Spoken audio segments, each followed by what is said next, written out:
मुर्दाबाद नरेंद्र मोदी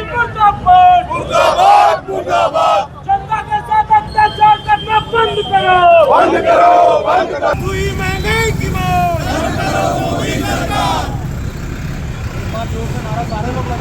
प्रदेश कांग्रेस कमेटी के निर्देश पर आज हमने प्रदर्शन किया है।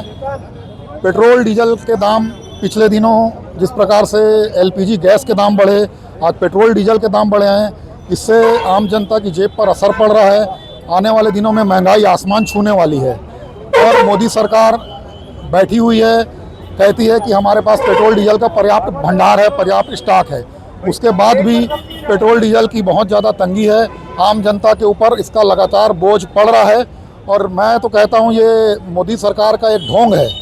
जब पिछले 4 साल तक कच्चे तेल का दाम बहुत स्थिर था, तब उसने महंगाई को कम नहीं किया और आज युद्ध का नाम लेकर वो लोग पेट्रोल डीजल के दाम बढ़ा रहे हैं।